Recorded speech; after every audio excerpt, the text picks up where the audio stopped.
What up, what up, what up? What up, what up? La famille, bien ou quoi?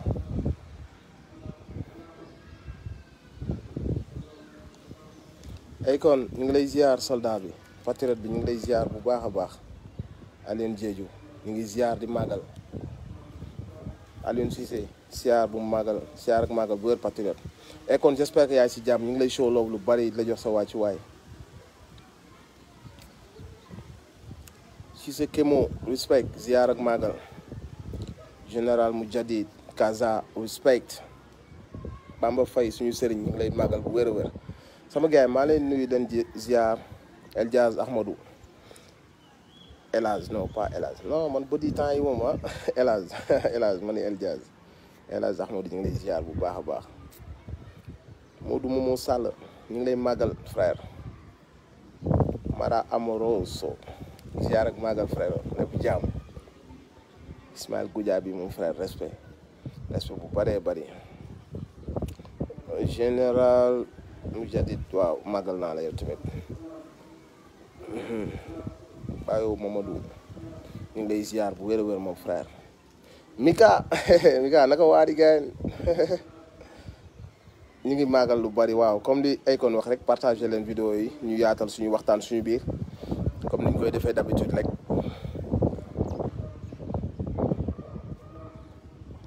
amin waay amin Coly Sarr yàlla aar ñu ñun ñëpp yàlla sàmm ñu ñun ñëpp ñu ngi jot seen message yi seen ñaan yi vraiment ñu ngi siy kontaan bu baax parce que aussi loolu yëpp day wanekat yi am na fu ngeen ñu teg am na yaakaar bu ngeen di bañ mu tas ci ñun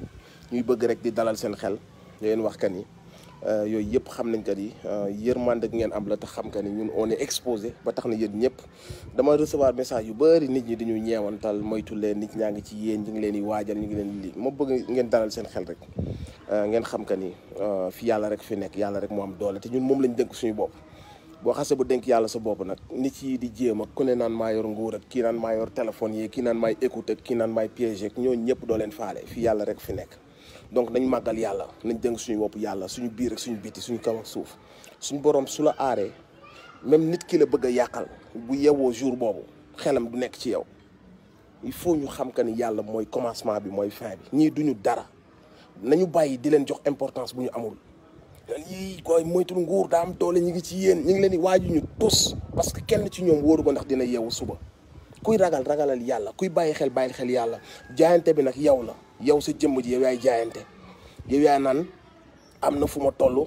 am na lu may incarné am na ñu am yaakaar ci man donc am na foo xam ni kenn waruma faa fekk am na loo xam ne waruma ko def loolu yow c'est personnel tu comprends c'est des choses yoo xamante si ni avant nga koy def pour ñooñu sax da nga koy def pour yow ba pare sa jëmm ji yow yaa naan toll naa foo xamante si ni il faut ma jaayante parce que maa ngi woo sama jeunesse ci jaayante donc man foog ma jaayante donc c'est personnel avant nga koy def pour ñeneen ñi mais bu loolu weesoo aussi su la yàlla ji day am loo xamante si ni yow dootoo ko moom ci sa bopp ñooñu da nga leen di bàyyi xel ci lépp looy def yooyu yëpp nag boo ko boolee mooy nekk raison yi tax ngay xëy di jaayante tous les jours dalal leen seen xel ñooñu di leen wax ñëpp a yem dañuy kàcc ñëpp yemuñu ñooñu di leen wax ñëpp ay trian lañu waxuñu dëgg li ñu bëgg mooy wàññi seen xaal loolu rek liñ bëgg moo tax fu ñu toll kuñ mën a piéger dañ la piéger kuñ mën a taqal dañ la taqal xam nga luñ bëgg ñi yee nit ñi lañ bëgg a taqal gàkkal leen bi nga xam ne bu ëllëgee bu ñuy yeete kenn du leen déglu parce que bëgguñu ko yee nit ñi ci seen nelaw yi dama bëgg ngeen xam ka ni am na nit yoo xamante si ni seen àdduna bu dee 20 ans 15 ans yi dañ ko jox waa Sénégal bu leen fàtte loolu mukk bu leen mës a fàtte ka ni nit ñoo ñëpp soo leen boolee ay nit kase lan kenn ci ñoom matul donc ku ne ci ñoom mën ngaa faay ku ne ci ñoom mën ngaa def l'essentiel ba ñëpp kontaan ci yow nga am benn tarxiis boo def wala nga am benn doxalin boo xam ni bokkul ak valeur yi ngay incarné parce que nit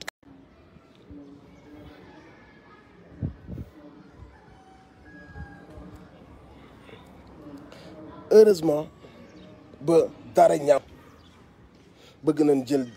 maanaam loo xamante si ni àggul fenn ñu àggal ko fenn liñ ci jublu rek mooy li ma leen wax dañoo bañ ngeen dëkk nopp nit yi ànd ak yéen ci combat bi nit yi leen yee lañ bañ ngeen xoole leen bëtu nit yu baax parce que nit ki boo ko xooleetul bët bu baax lu muy wax dootul dugg sa nopp donc li ñu bëgg mooy ñëpp ñuy jël seen temps di nekk ci mbedd bi di jël seen vidéo di dem ci manifestation yi ñooñu nga xam ne ñooy mën a le vrai combat dañoo bëgg ngeen wàññi seen bët ci ñooñu ak seen cofeel ak seen confiance ci ñooñu bu ko defee ñooñu bu ñu leen dee yeewati dootul leen sawar ci mbir yi bu boobaa bu ngeen ko defee ñoom dañuy kontaan moo tax yónni nañ seen i nit am nañ seen i média bopp am nañ ñu leen di diffuser am nañ ñu leen di préparer am nañ ñu leen di téyel vidéo joxe bii xaaraat joxe yooyu yëpp am nañ ko donc la ngeen war a xam lan moo waral mébét bi derrière donc bu leen nangu kenn mu utiliser leen lii yëpp nag mooy li ma leen wax xam nañ que ni toll nañ ci jamono yoo xam ne y a des gens yoo xam ne mënuñu leen jënd parce que bu ñu leen mënoon a jënd 2012 léegi yàgg na am na fi ñoo xam ne jaayante nañ bu leen ko fàtte am na fi ñoo xamante si ni yoroon nañ doole yoo xam si ni jaayante nañ su la neexoon ñu jaay ko bu yàgg taxawee position bu leen mës a fàtte tàkkusaan yooyu ak guddi yooyu nga xam ni tegal nañ leen lu rëy ci table bi ñu wan ko ginnaaw des ak seen peuple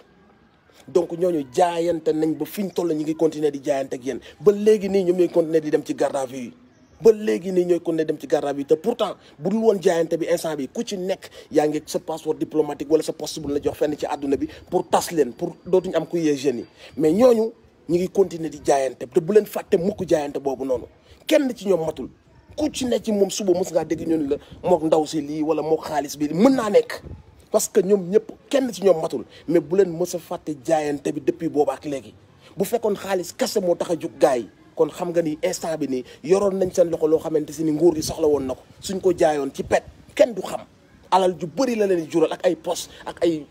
ay voyage fu ne ci àdduna bi mais boobu ak léegi ñoom ñoo continuer ci marché yi ñoom ñoo continuer ci garde à vue yi ñoom ñoo continuer jël seen temps seen jabar yi di jooy seen doom yi di jooy seen papa nga garde à vue ñu continuer di jaayante pour seen drapeau bu leen nangu mukk benn site wala benn politicien wala benn ku mënta doon mu dox seen diggante ak nit ñooñu parce que nit ñooñu ñoo leen nekkal ci naaj bi nekkal ma ci naaj bi nag teewul boo juumee man la Fall bii de da ngaa juum dinaa la ko wax mais su ma la koy wax aussi dinaa ànd ak beaucoup de recul et de compassion ndax li nga may jariñ ak fi nga may jariñ fàttewu ma ko bu ñu gaañ yi yóbbaale ci seen yëfi dëmm yooyu mooy ñun ñëpp ay dëmm lañ yàgg nañ koo wax gis ngeen ni ñu taxawoon ak Ousmane Sonko ñun ñëpp ay dëmm lañ l'affaire de 94 gis nga ni ñu ci def dañ koo wëlbati pour takkal ci Ousmane Sonko te kat moom moo leen porter plainte pour ñu yóbbu affaire bi ci justice loolu la ñuy def buñ sañoon yéen seen jëm bopp da ngeen naan ñëpp ay dëmm lañ ñëpp a yem loolu nag mooy erreur bi nga xam ne yéen warul leen koo def il faut toujours faire la part des choses ñëpp yemuñu bu ñëpp yemoon am ñu gedd seen cër nit ñi ñu ngi koy jaayante am ñoo xam ne ils ont des opportunités des possibilités su leen neexoon tey ji Sénégal bu ñu fi ñëwee vacances moo leen fiy indi wala ñëw ak seen njaboot seet seen njaboot dem seen yoon yooyu yëpp ñu ngi continuer di ko jaayante donc loolu noonu da leen ko bàyyi xel bu baax a baax a baax parce que li tax ñuy def yi yëpp mu jaral leen alal ji dugal fii yëpp tax ñu koy def mooy xam nañ que ni am na benn bloc de jeunes benn bloc d'activistes benn bloc de d'artistes engagés benn bloc de gens yu nekk Europe yu mel ne ñoom Akon Niass bi di wax ak yéen ñu mel ne ñoom gars yi activistes yi du ma lim di jum ñoom Issa ak ñu mel noonu am na benn bloc bu leen jaaxal boo xam ni xam nañ ni mënuñu leen a jënd ak alal comme mënuñu leen a jënd ak alal ils vont essayer d'autres méthodes yi mooy ñooñu noonu nga xam ne ñoo nekk di yee jeunes yi ñooñu nga xam ne ñoo nekk di éveiller jeunes yi ñooñu nga xam ne ñun ñu ngi ñu yàqal parce que peuple bi ñu nelawaloon pendant 70 ans ñu ngi commencé di leen yee petit à petit c'est très dangereux pour nous donc essayons des méthodes loolu mooy méthodes yi ngeen di gis nii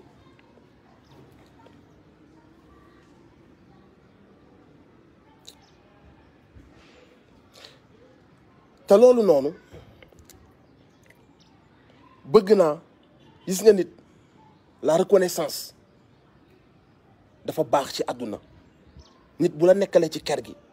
nit bu la nekkalee ci combat yi nit bu nga xamante si nii pratiquement toute sa vie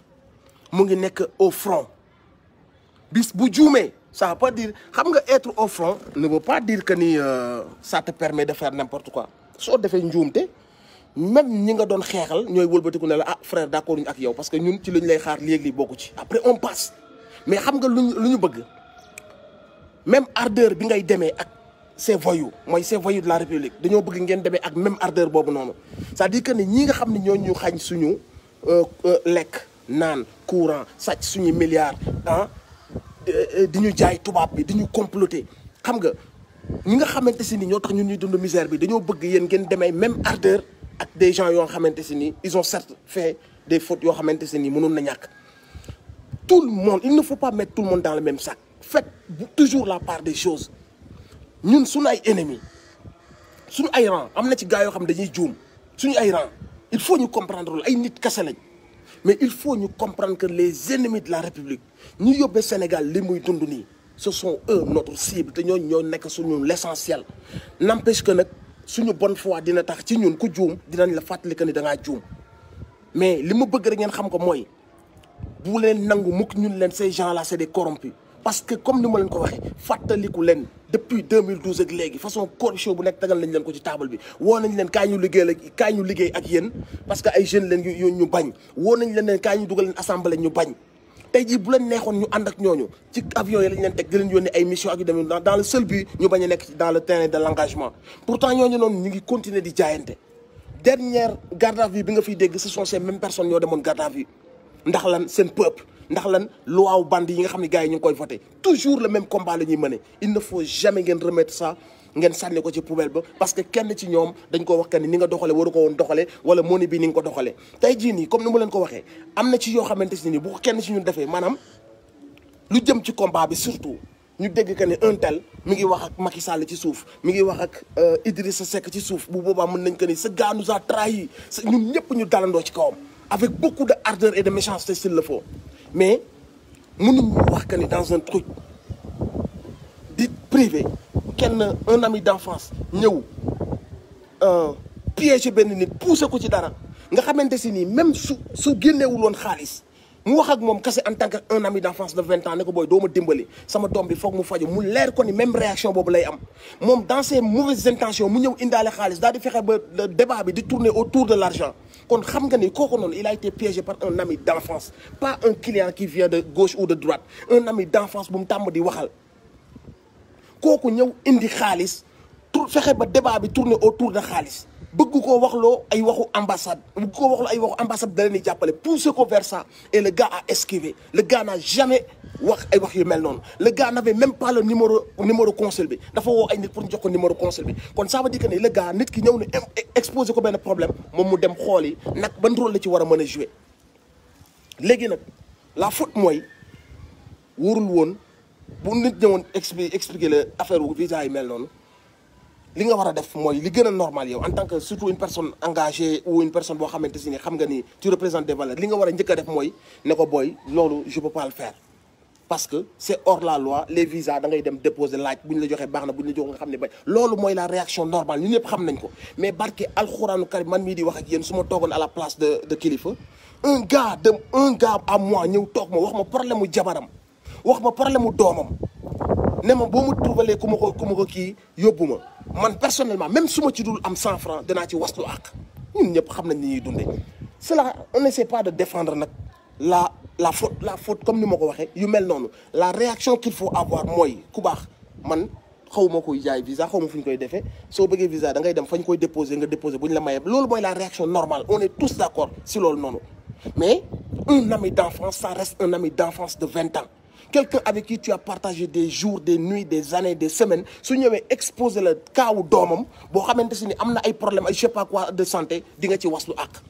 àq bi nag est-ce que da nga ci am dara wala da nga koy def ndax xaritoo bi tax foofu noonu la nit ñi di amee différence quoi qu'il en soit li ma bëgg ngeen xam ko mooy ces gens là am na ñu may dégg ñoom ñëpp a yem way fii la ñuy nekk di casse mais am na ku ma dégg mu ne kii kilifa moo feeñ mais nañ leen xaar rek ñoom ñëpp nañ loolu la ñuy feeñ mais dem man sama jëmm ji demal nga def à la télé nga yónni benn politicien ci télé bi nga leen nit dof nee na kenn ci yéen ku ko mës a jox benn dërëm wala ku ko mës a dig benn dërëm wala kenn ku mu mës a triandé wala kenn koo xam demal à la télé nga woo nit dof mu taxaw ci kanamu Sénégal yëpp ne dites pas que ñun ay dóorkat lañ lu ñuy dóor nit ñi sacrifier seen vie nit ñi gis ay opportunité wan ko ginnaaw nit ñi di nekk ci mbedd bi ñii ñu leen di tëj garab bi ñu koy def pour seen réew yow nga toog fi nga toog naan ñoom ñëpp a yem au nom de lan parce que am na benn gaan bu ñëw ñu toog xaritam mu filmer ko ci affaire demee noonu bu leen tomber ci piège boobu noonu ils ne veulent pas que ngeen di réfléchir ils ne veulent pas ngeen utiliser seen xel dañoo bëgg ngeen ni tout le monde est pareil donc je ne vais plus me fatiguer wala je ne vais plus écouter personne loolu ça fait l'affaire des bandits les bandits d'État les voleurs de milliards ñi yàq suñu réew yàq suñu ay hôpitaux tey jii ñu ngi nii suñu hôpitaux yi amuñu oxygène médecins yi ñi ngi wax ay politiciens di leen contredire di fen politiciens yi dem ci plateau yi di fen médecins yi di wax li ñuy wax dara du ci dëgg c'est ça notre réalité suñu voyous yi mooy ñu jël milliards yi séddoo ko ngay dégg kii jël na 29 kii jël na 36 kii jël na 6000 milliards kii jël na nangam ñooñu ñoo tax ba tey amuñu ay hôpitaux yu baax amuñu ay lits de respiratoire assisté ñooñu ñoo tax tey Covid bi di def conneries yi muy def nii ci dëkk bi ñooñu ñoo jël plus de 2 milliards wër dëkk bi di taxawaalu ne dañuy def tournée jël feebar bi tasaare ko ci Sénégal bi yëpp ba tey ji mu yóbbu ñu tous les jours ñuy am ay vingtaine de morts déclarées, ça veut dire que on a plus de 50 morts par jour ñooñu ñooy suñuy ennemis. Ne laissez pas les gens vous détourner de l'essentiel. Les bandits d'État, on les connaît. Les bandits politiciens, on les connaît. Les non-Sénégal, on les connaît. Donc, restez focus sur le problème. Ils ne veulent pas que vous impliquez ci seen mbiru réew. Élection yi di ñëw tax na danañ appuyer ci pression wu Covid bi pour ngeen bañ a réfléchir danañ appuyer ci conneries yi ñuy créer pour ngeen bañ a réfléchir pour ngeen bañ a am la motivation d'aller vous inscrire parce que bëgguñu ngeen dem inscrire parce que xam nañ ni benn jeune du leen voter parce que jeunes yi léegi yeewu nañ jeunes yi xam nañ que ni ces gens là ils sont incompétents et c'est des voleurs ils le savent donc c'est pour ça bëgguñu ngeen dem inscrire ci liste yi yéen ñëpp nag la réponse qu'il faut apporter bu fekkee que ni bëgg nga dans les années qui vont venir benn changement mu am la chose qu'il faut faire mooy defal say kayit jar na ko demi-journée bi ngay jël dem wuti sa certificat de résidence dem wuti sa extrait de naissance demi-journée boobu ngay jël dafay impacter sur les années à venir ci sa life donc jar na ko la famille waxtaan leen entre les amis ni ñu waxtaan ci football bi baax na waxtaan ci star yi baax na mais waxtaan ci suñu biir suñu réew ak suñu avenir yu doom aussi am na solo suñu toogatee suñu débat yi nañ ci wax suñu biir famille yi nañ ci wax yéen ñi nekk ci diaspora bi yéen a ngi def seen liggéey mais appelez de plus en plus dans les familles appelez dans les villages dites aux gens que ñoom ñoo mën a changer cette situation en votant massivement en votant pour les bonnes personnes toute cette racaille politicienne daf fi war a jógee tous ces voyous ces bandits dañ fi war a jógee niñ fiy jógee nag mooy yéen ñëpp ngeen jël conscience que ni da ngeen war a dem voter ji dem leen ngeen bind ci liste yi lillahi wa rasuli c'est très important gis ngeen lii ngeen di def ni ci internet bi c'est très important lii ngeen di def nii ngeen wane ko ba adduna bi yëpp ndaw ko mais ni ngeen ko mën a traduire en action mooy dans des situations comme ça ngeen dem voter loolu moo ko mën a capitaliser sinon lépp day nekk rek ay wax sur internet ay like ay partage ay wax nga dëgg ay tout ça mais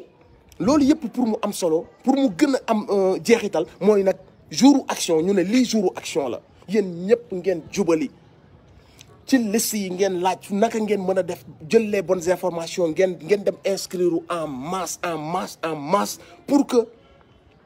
bandi yi nekk fii ci suñu maire yi bandi yi nekk ci suñu assemblée bandi yi nekk ci suñu ministère yi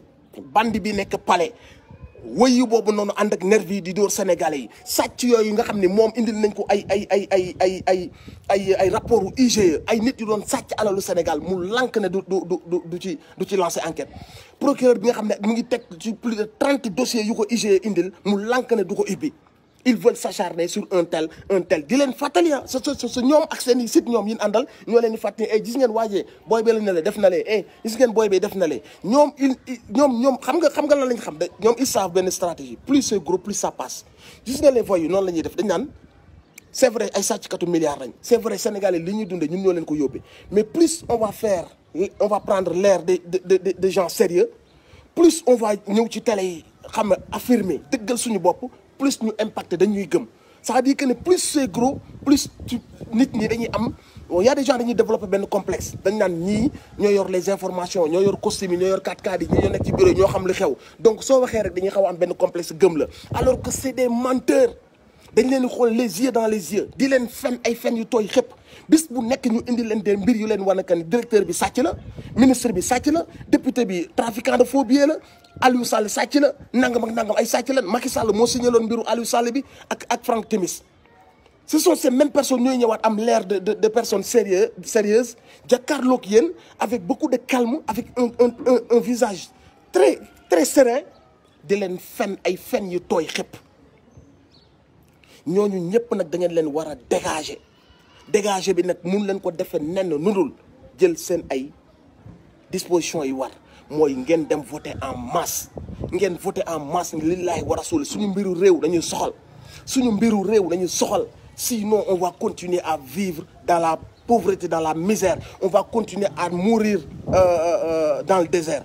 ou dans l'océan Atlantique. On va continuer à vivre ci ay hôpitaux yoo xam ne seen gis ngeen vidéo yi ñu partagé ay hôpitaux yoo xam ne day taa amuñu ay lits yoo xam ne tey mën nañ fa def suñu malade yi amuñu oxygène bu doy da ngay yor sa malade di wër dëkk bi yëpp amu hôpital boo ko def te ñoom évacué nañ ñenn ci ñoom ñoo xam ne dañoo feebar évacué nañ leen ci ay hôpitaux tubaab yóbbu leen kenn ci ñoom bu amoon cas bu sérieux ñu évacué ko yóbbu ko ci dëkk tubaab bi bu dee seen ay mbokk yu proche la ñu génne leen ndànk yóbbu leen Maroc wala ñu génne leen ndànk yóbbu leen Tunisie doomu baadoole yi ñooy continuer dee doomu baadoole yi fajuwul doomu baadoole yi ñooy continuer génne seen impôt di fay ñu leen di taxé ceeb bi di gën a cher diwlin bi di gën a cher location bi di gën a cher réew mi bu tawee ñaari taw mu nekk inondation même ñooñu ñooy demat ci hôpitaux yu délabré yi nga xam se ni conditions yu bon ñoo fa nekk médecins yi ñu teg leen ci conditions yu bon médecins yi di dee parce que seen condition bi ñu nekk ci Covid bi dañ leen war a tàccuwaat leen parce que ils sont en train de mourir pour def seen liggéey ils sont en train de mourir pour sauver des vies te ay conditions yu yées lañ koy defee et tous ces voyous en 4x4 voleurs de milliards seen kër yi boo ne fa woon pëkk billaahi la nga fay fekk ci espèce dalay nax dalay tiital koo ci bettoon def perquisition gàllem la nga fay fekk ci espèce xaalis bu mu sàcc bu boobaa daf lay tiital chaque jour ngeen dégg scandale yu mel noonu des députés trafiquants de faux billets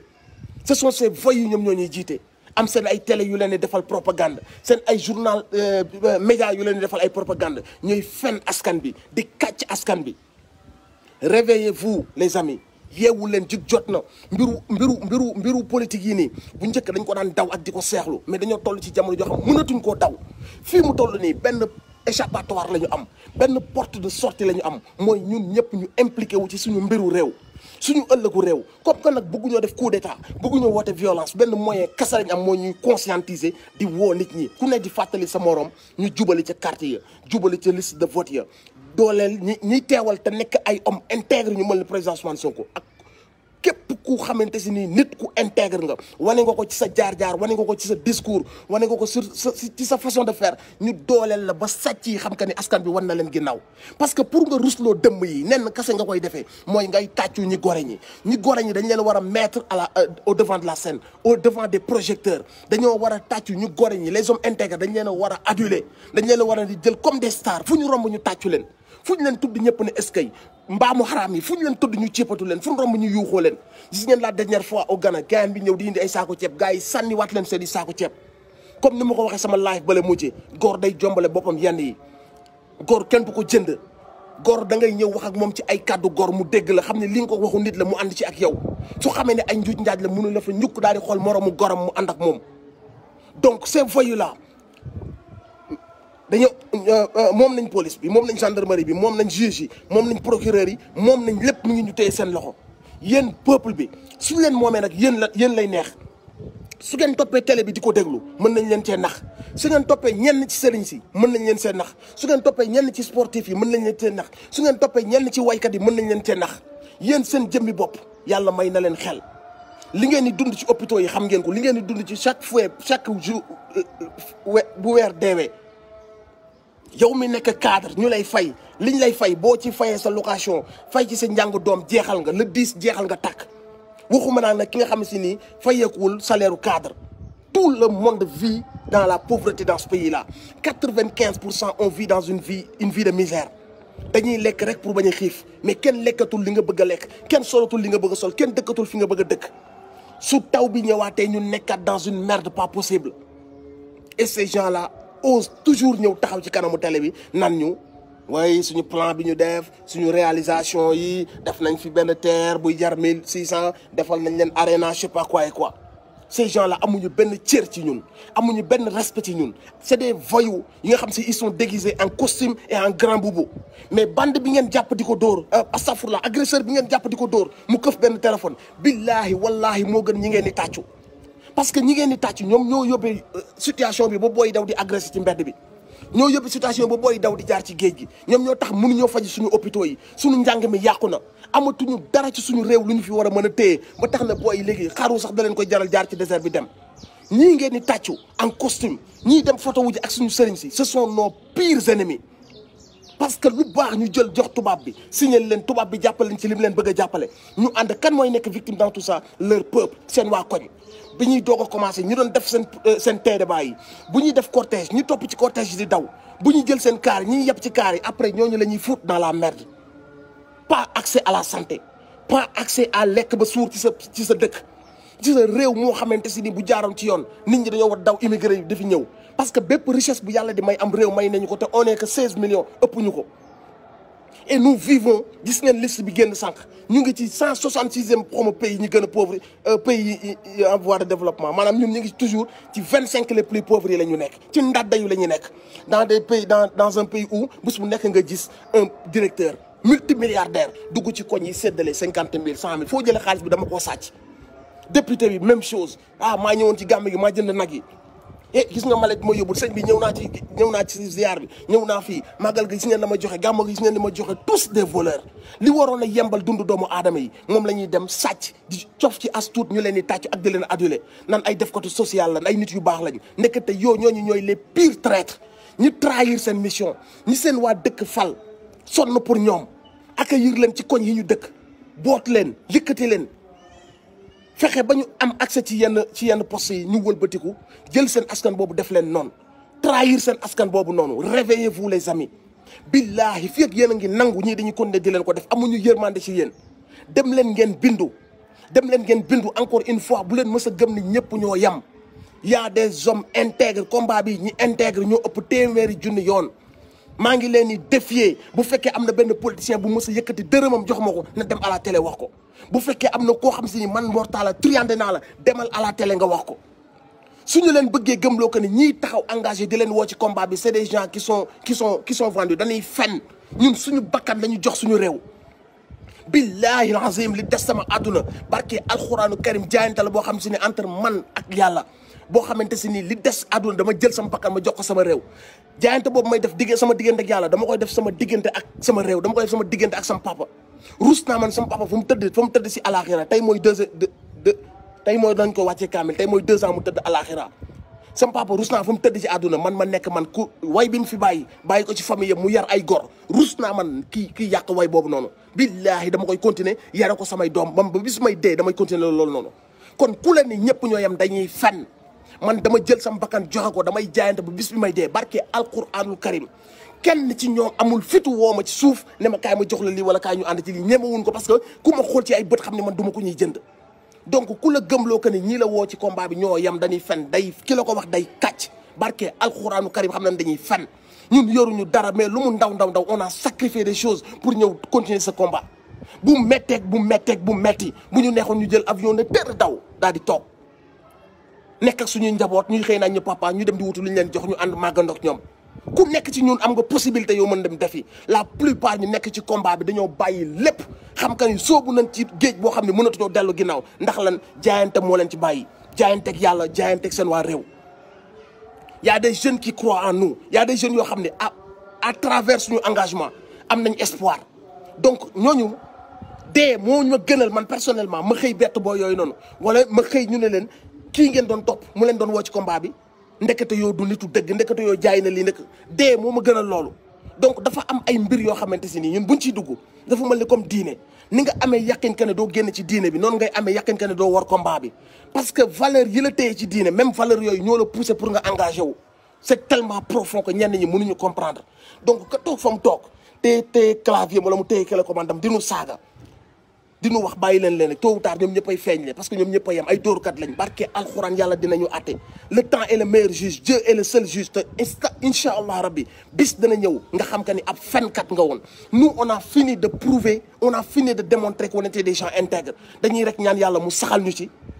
seytaan bañ ñoo këf mais am na loo xamante si nii balaa ñu koy def pour nit ñi dañ koy def entre ñun ak yàlla moo xam fam ñu jëlee ak li tax mu indi ñu fii moom moo ko xam amoon nañ possibilité yu gën a yomb ci suñu life li tax suñu borom xirtal ñu nëgëm yàgg indiwaat ñu Sénégal xirtal ñu ci benn combat moom moo xam lan la namm ci ñun te donte benn tàkkusaan nga amal ko solo nga amal ko njariñ sa réew loolu jar na ñëw ci àdduna bi amal tàkkusaan boobu sa réew daal demaat àllaaxira donc yéen ñi engagé wu bu leen bàyyi kenn mu fell seen engagement bu leen bàyyi kenn mu vexé leen bu leen bàyyi kenn mu offensé leen yéen ñi nga xam ne yéen a ngi xool les gens engagés bu leen bàyyi kenn mu douteloo leen ci nit ñooñu ba mu découragé leen. On a besoin de se faire confiance on a besoin d'avoir des repères suñu daggee buum boobu noonu dootuñu amati repère dootuñu amati référence bu boobaa day yomb pour que ñoom ñu continuer seen nax yi. Ils ne veulent pas que mu am des gens yu intègres yu nekk au devant de la scène yu leen di inspiré à ce que ngeen engagé wu yu leen di inspiré à ce que ngeen gëm seen réew bëgguñu ay nit yuy yee patriotisme boobu bëgguñu ay nit yuy dëgëral ngor googu noonu ci yéen buñ sañoon ay corrompu lañ leen di def. romb di leen may ay saaku ceeb wala ñu ñëw di leen may ay 50 000 wala ñuy ñëw naan dañuy jënd seen sëriñ wala ñu ñëw naan dañuy jënd seen équipe newataan wala ñu ñëw naan dañuy jënd seen waykat wala seen mbër buñ sañoon genre nit yooyu ngeen doon bëgguñu ngeen doon ay nitu valeur yoo xam ni da ngeen di ibbi seen xel yi di seetlu di saytu di seetantal lépp lu ñu leen wax avant ngeen ciy jël benn décision parce que man mii di wax gënuma leen a xam gënuma leen a engagé gënuma leen a bëgg Sénégal mais yàlla damaa nattoo ma nekk au devant de la scène ñaar laa mënoon a def toppatoo sama vie daal koy lem ba mu ron ma noppi toppatoo sama vie lem ko ba mu ron ma noppi di xool naka laa gérer sama vie ci pet wala ma xalaat que ni tur bii ma am war naa mën a jariñ sama réew ma def option boobu man ak samay morom option boobu la ñu def donc il ne faut jamais ngeen décourager te nag barki alxuraan yàlla day teg jaamam nattu bis bu ma yàlla tegee nattu xool leen ma ba ngeen xool ma ngeen ñaanal ma xam ne yàlla damaa teg nattu ngeen continuer ci yoon bi